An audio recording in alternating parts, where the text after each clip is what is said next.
classroom post later today, you'll see that there is an attachment for those of you who want to start to get some help from some tutors from my AP Physics class. These are kids who this is their second year taking physics, and they all did 90 or better on the Regents exam last year for your course. So they're now much deeper into this content, and Regents physics for them was like a piece of cake. And they're very, very good. They've all got A's and B's in my AP Physics class, which is significantly harder. It's a huge jump from Regents to AP. They're all doing really well. So if you want a tutor, these kids are an honor society, National Honor Society. Part of their requirements for honor society is to tutor. And they want to tutor physics because that's what they find to be Regents was an easy class for them. So if you want to get some help from a kid who needs to tutor, and so you're not bothering them, they're helping you, they're getting a benefit too, feel free to look at that Google Sheet that's been posted. There's a bunch of kids' names there along with their contact information, so you can reach out to any one of them. I feel confident that any one of them could help you improve your grade in this class, preparing for tests and quizzes and those kind of things.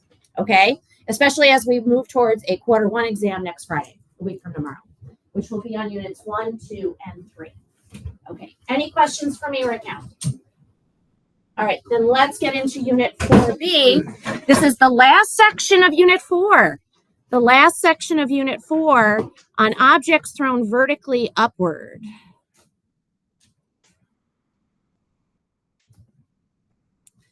Let's get that.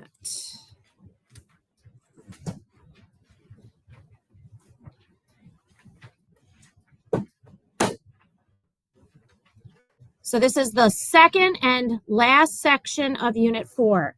So now what we're going to do, instead of just dropping something, we're going to do the reverse. We're going to get it up to that high point and then let it fall down. So we're just going to throw it straight up, and then it's going to come straight back down. So it's a little dark. Let me see if I can open the blinds a little bit more. I'm doing this so that way you can see the text a little bit better. I have the lights on. It's a little too. Is that better? Can y'all see your face? Yes? All right. So pretty much we have the same objectives we had for the last section. You need to know what is meant by the acceleration due to gravity, and you need to be able to define it. You need to be able to explain what is meant by the term free fall. Obviously, this whole unit is about free fall.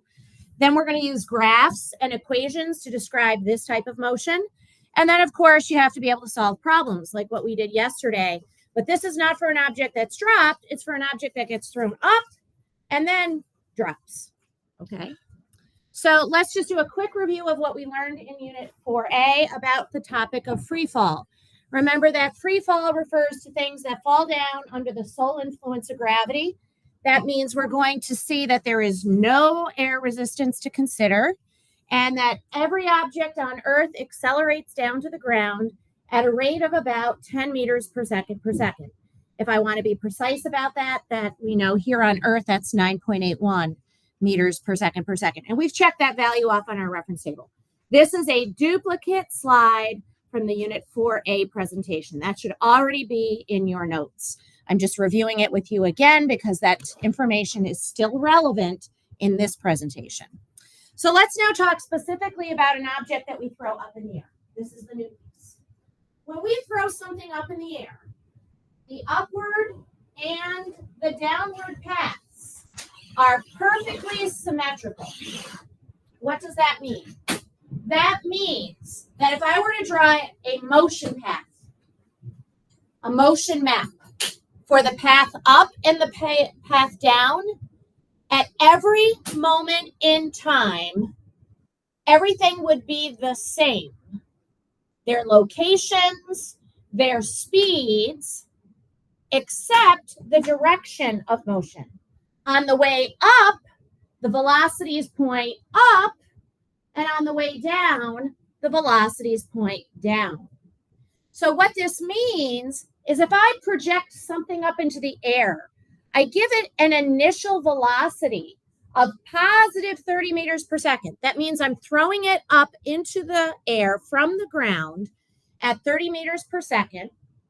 When it gets back down to the ground, before the ground actually impacts it and stops it, it's going to be traveling at 30 meters per second, but now in the downward direction. That's what this means. So on the next slide, I'm going to show you that. We're going to see the objects at the same heights, at the same times, symmetric around their highest point, and we're going to add some velocity vectors to that. Actually, I'm going to do that on a piece of paper, so that way we can make sure we all have the same information down.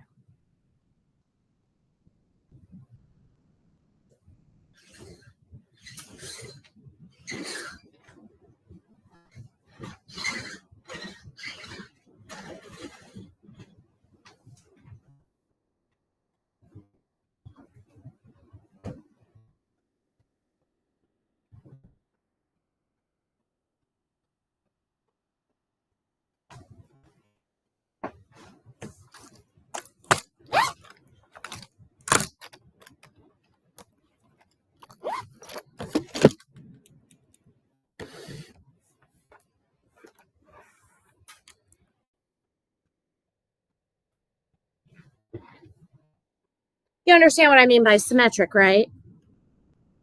Okay. We see symmetries in mathematics. We see them here in nature as well. Is everybody all set with that slide? No, not yet? Okay.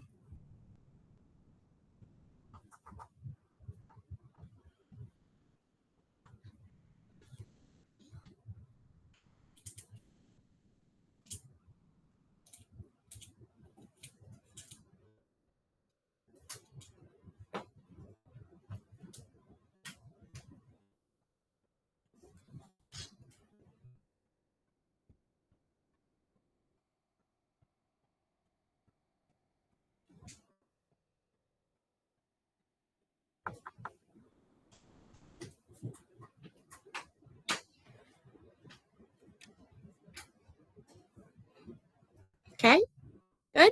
Yeah. Okay. Let me just get my document camera up. So let's actually make a motion map or a ticker tape diagram with some labeled things here for both the upward and the downward path. What we're going to do is start with the downward path because that's what we learned about in the previous lesson. In the previous lesson, we saw that if we had an object that was dropped from this position, that we would see that the dots as it fell would get further and further apart until it hit the ground. Okay, so that is a ticker tape for the downward path.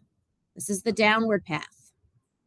Now at the top, do you remember when we were dropping something? What is its velocity right here at the highest point? 0 meters per second. Right, it's got to stop. It's stopped already at the highest point.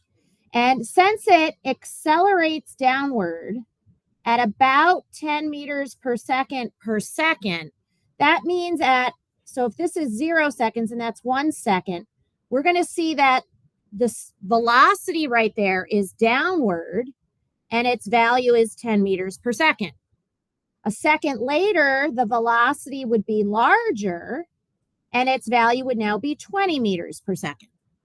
A second later, its velocity would be even larger and its value would be 30 meters per second. And before the ground hits it, the velocity directed downward, I don't have to put a negative because I put an arrow showing the direction. You do one or the other. You don't give me multiple ways to state the direction in an answer. You give me one or the other. If you put a negative with a down arrow, you actually mean up. The negative means opposite of the way you drew. So it's one or the other. Since I'm drawing the arrow, I already said down. What would the magnitude of that arrow be? 40 meters per second now. And then the ground would hit it, it would stop. But we don't talk about it stopping. We're just talking about how fast is it going when it gets to the ground. So notice that on this motion map for the downward path, we're seeing that the velocity is increasing in that downward direction by 40 meters per second. In this example, now let's look at the upward path. This is where I would start it. I would throw it. In order for it to reach that height, Now I'm going to have to throw it upward with that same speed of 40 meters per second. A second later, it's now here. Notice that's at the same vertical position. Now it's moving upward at the same speed it had there. Once it's at the same position, the speeds are the same, but it's just going in the opposite direction. So now it's 30 meters per second. When it gets to this position, which is the same as that, guess what its velocity is? Can you tell me? What is the velocity right there? 20 meters per second going up.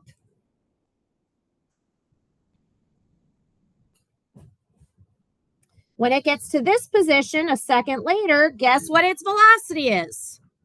10 meters per second going up. And then it's going to stop. So these two time points are exactly the same. But I can't draw them on the up and the down on top of each other. Otherwise, you can't see them separate. So this would be time 0. This would be at 1 second.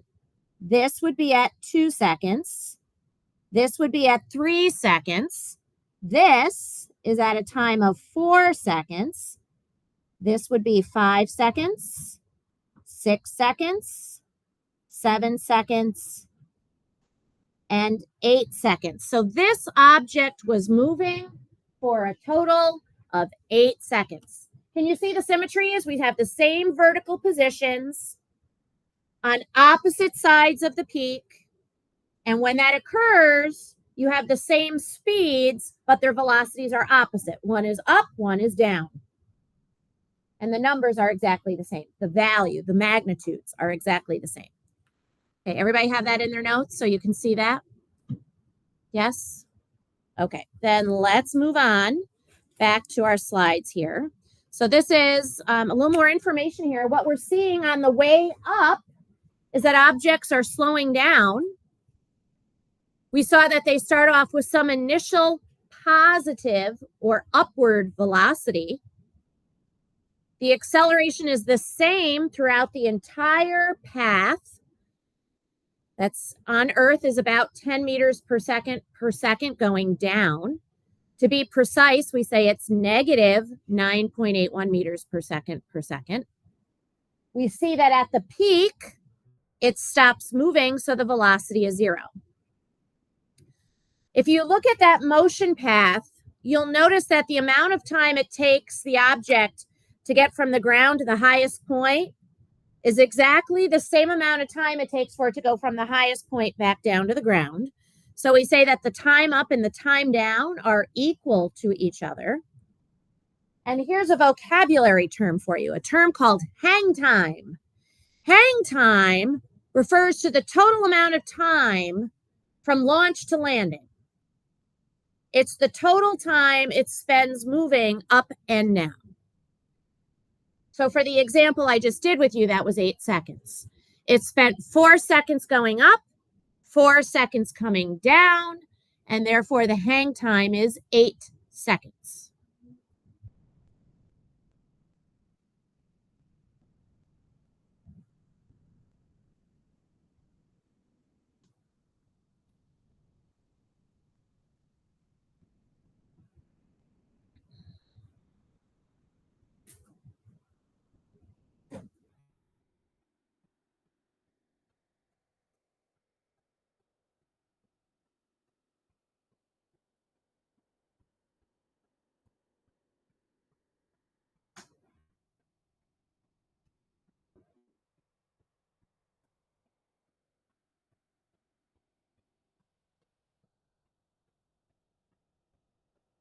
All right, may I move on?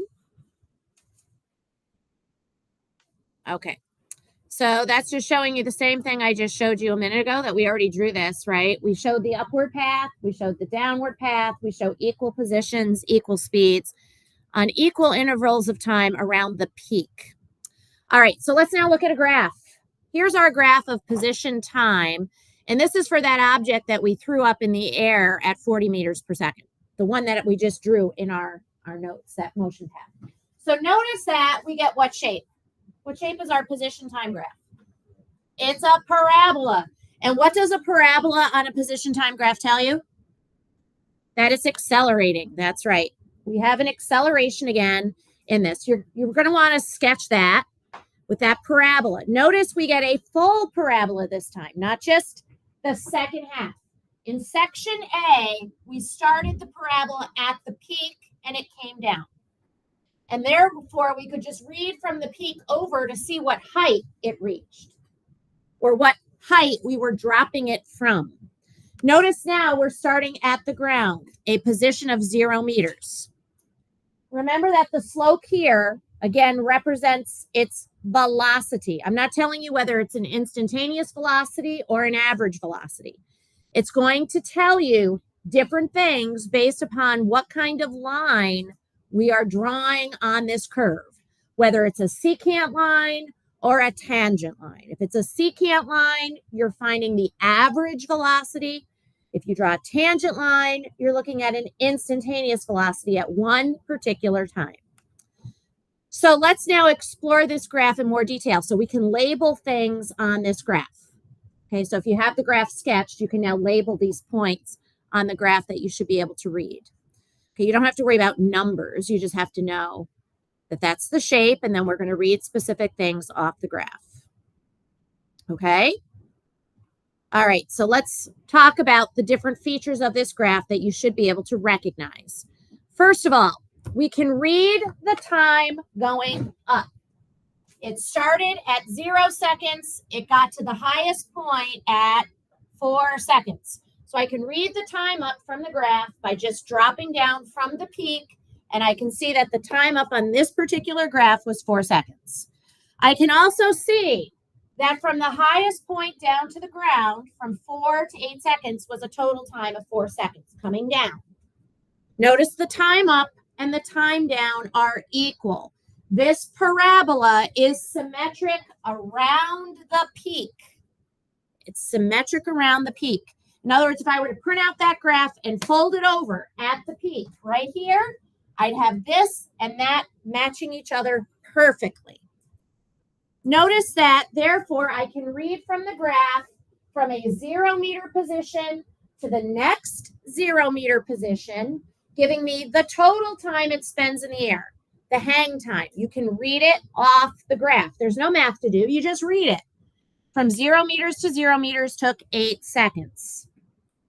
Next thing, the upward path.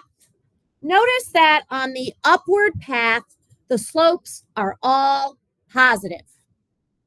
Notice as well that the graph is getting shallower. What does that mean? It means that this object is slowing down as it goes up in the positive direction. When an object is going up in the air, is the acceleration pushing the object? Not the acceleration. Gravity is pulling it down, and that's what causes it to slow down. If gravity didn't exist, it would move upward at a constant speed the entire time, forever.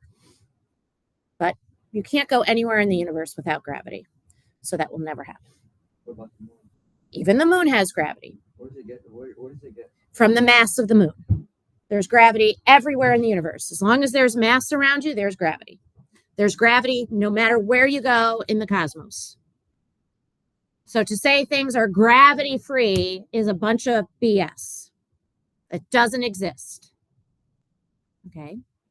All right, let's now look at some other features of this. At the top, if you were to draw a tangent line at the peak of the graph, that tangent line would be horizontal, which means the slope there is 0. What does a 0 slope on a position time graph? It means that you stopped. That's where we stopped moving. So we have a velocity of 0 at the peak. Now let's talk about the downward path. On the downward path, we see that the slopes are all negative. The slopes are all negative. And notice that that part of the parabola is getting steeper. It's getting more vertical. So what does that mean about the downward path? It means that the object is speeding up because it's getting steeper as it goes in the negative direction, which for this unit means down to the ground. It's speeding up as it comes down to the ground. Those are the features you should be able to label and indicate on a graph of position versus time for this type of motion. That's what you should expect. And those are the things I would expect you to read off the graph. All right, can I go on to the velocity time graph? And the velocity time graph will wrap up our presentation, and then we'll start working on practice questions in your packet. Can I go on, or do you need me to wait? Okay. So let's now talk about the velocity time graph. Now, this one looks a little different. Here's what I'm going to do. Let me go to my document camera for a minute. The way it's drawn on the presentation is a misnomer. The velocity is here in meters per second, and the time is here in seconds. So this is a graph of velocity versus time. And notice that the zero velocity is going to be in the middle of the graph, but you get the same shape, that diagonal line with a negative slope. Notice that that graph crosses the time axis, because at some moment in time, this object that we threw up in the air is going to stop. Now, I can label those times using this motion map. I know this is a time of 0 seconds.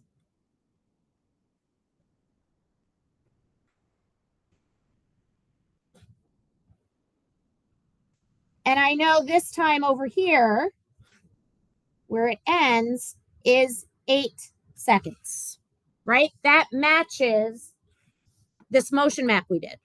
So I have to go from 0 to 8 seconds. At what time is it going to have a velocity equal to 0? Look back. At what time does it have a velocity of 0? 4 seconds. So that's where it will cross the time axis. That 0 velocity, that's your y coordinate, means that's where it stops. Now you should be able to tell me what the y-intercept is. The y-intercept is the initial velocity. Based on your motion map that you have in your notes, what was this object's initial velocity? In what direction? Up, so that's positive. So here is our initial velocity, positive 40. If I go to 8 seconds when it's reaching the ground, that's going to give you right here your final velocity. What is that velocity when it got to the ground? Got to be negative 40 because we have symmetry. Notice the values are the same. They're just opposite in direction. All the positives mean up. All the negatives mean down. Notice that from 0 to 4 seconds, this graph has a value that is getting closer to 0, right? The y coordinate as I go from 0 to 4 seconds is getting smaller. It's approaching 0. What does that mean this object's speed is doing? When the velocity gets closer to 0, what is the object's speed doing? Slowing down. So this shows us here that we are slowing down. What is the object's speed doing from 4 to 8 seconds? Speeding up because we're going from 0 to 40. 40 is the speed. The negative means down. It's increasing in value, so here we are speeding up. This is where we're going up.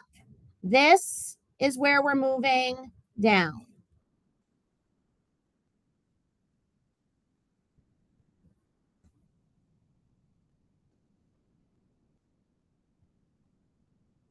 What does the slope of a velocity time graph equal?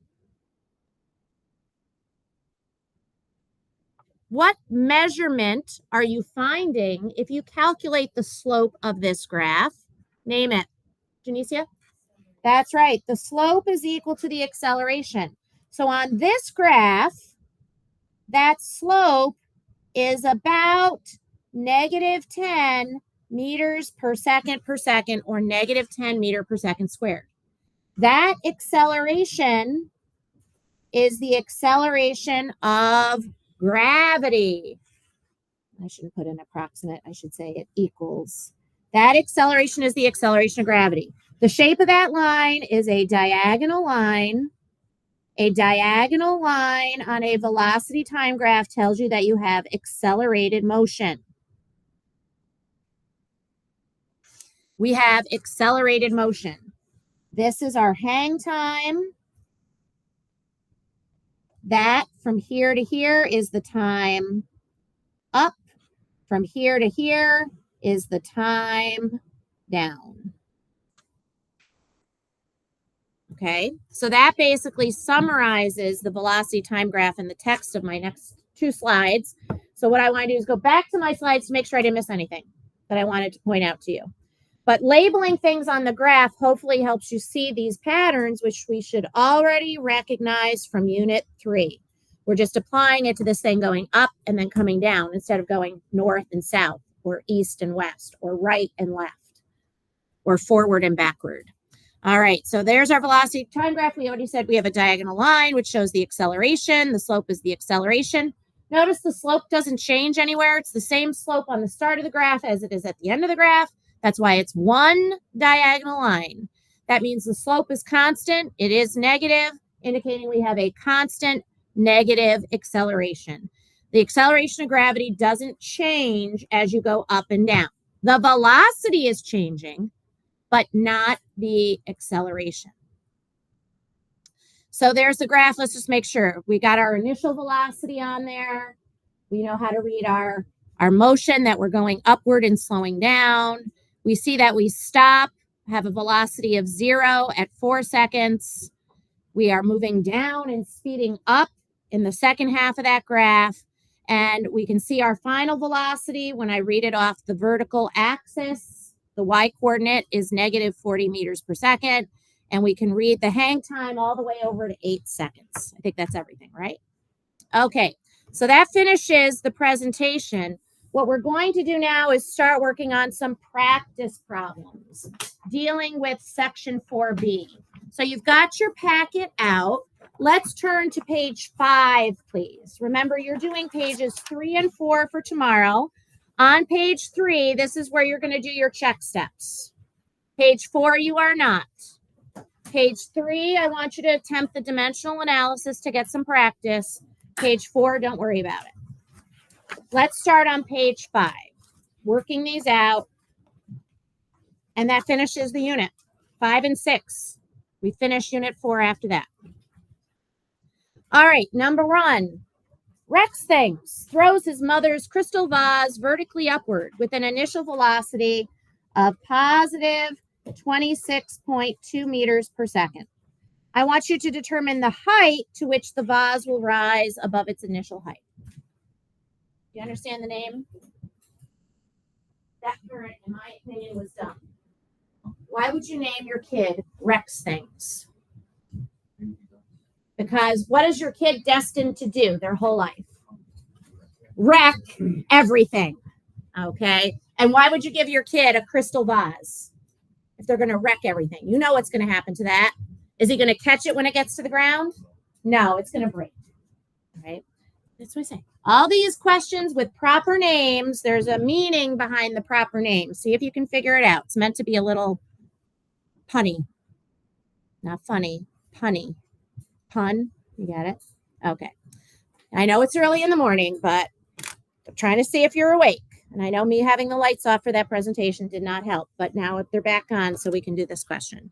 All right, let's talk about what the givens are. I'm going to do the first one entirely for you, and then we're going to start going around the room.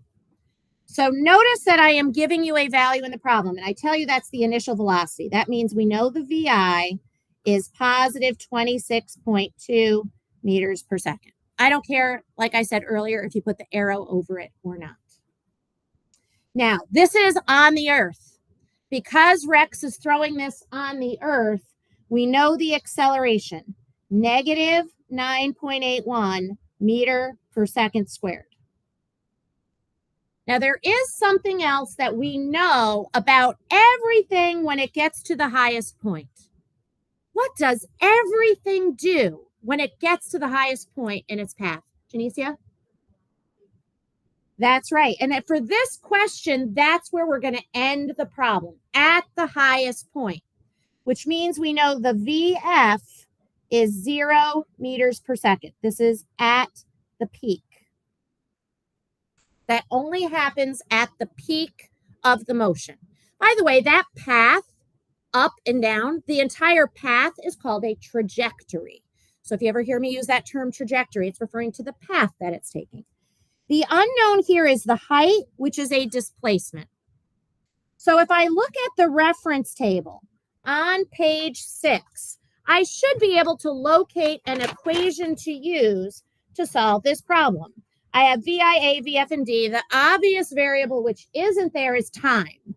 We only have one equation which does not involve a time. That's the one we're going to have to use. And that equation is this last one. VF squared is VI squared plus 2AD.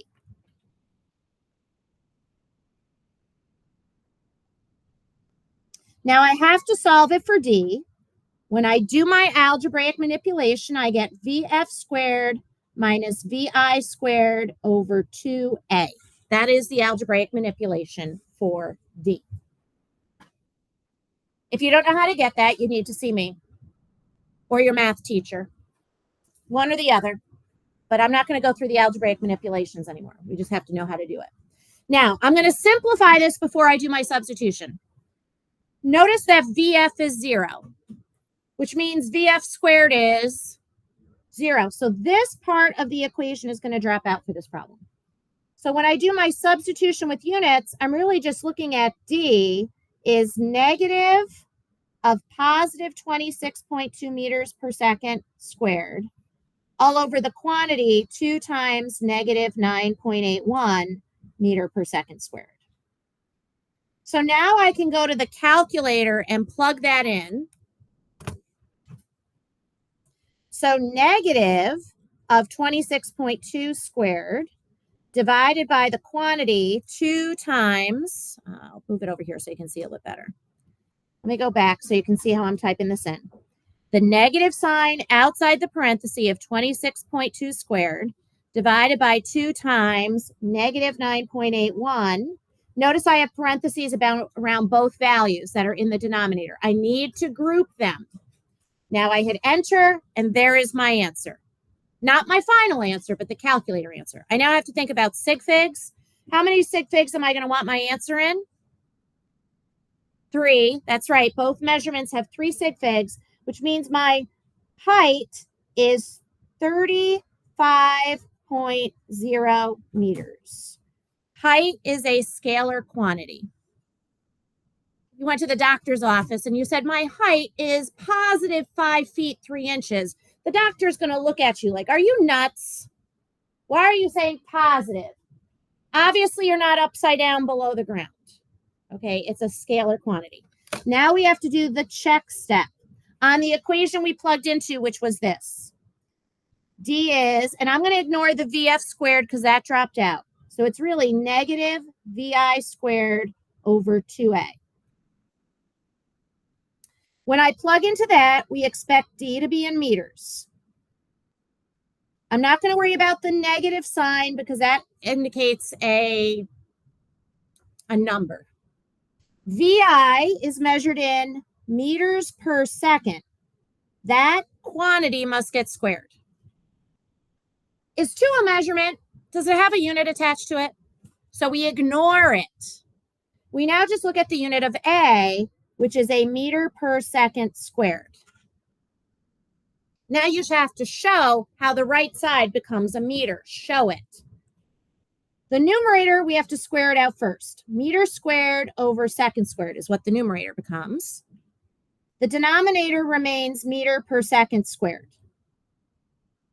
Remember, when you divide by a fraction, that's the same thing as dividing by a fraction is the same thing as multiplying by the reciprocal. So let's show that instead of division, Let's show it as multiplication of the reciprocal of the denominator. What happens now? Now it should be pretty easy to see how things cancel. What's canceling out now?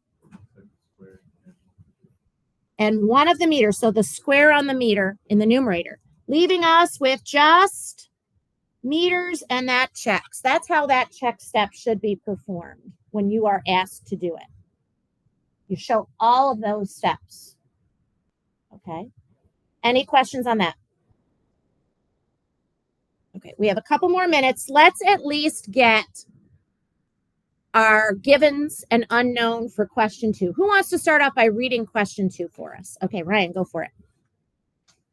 The tennis ball is thrown straight up with an initial velocity of plus 22.5 meters per second. It is not at the same distance below the ground from which it was thrown.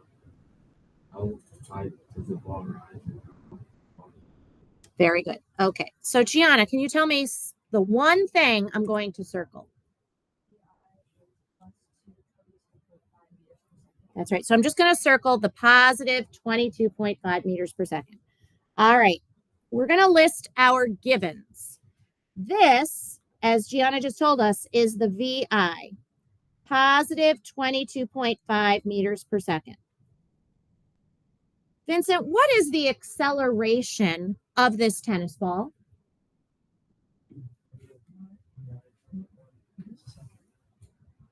Meters per second squared. Good. Sydney, when I'm asking you for how high something goes, we have to end it at the top. So what is the final velocity there? That's right. Now let's remember that is only at the peak.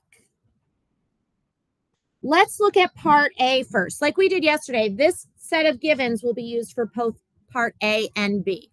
Okay. So in part A, Miriam, what am I looking for? What letter? When I say how high, what am I looking for?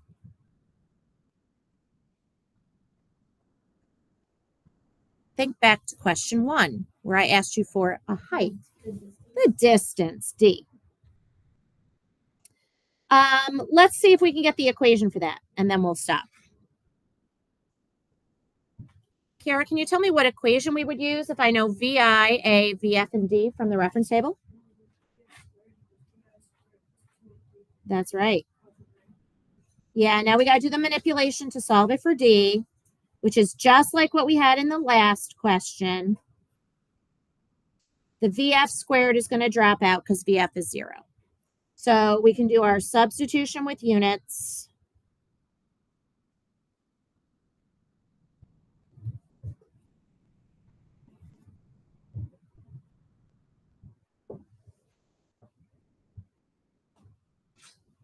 And then we can try to solve that.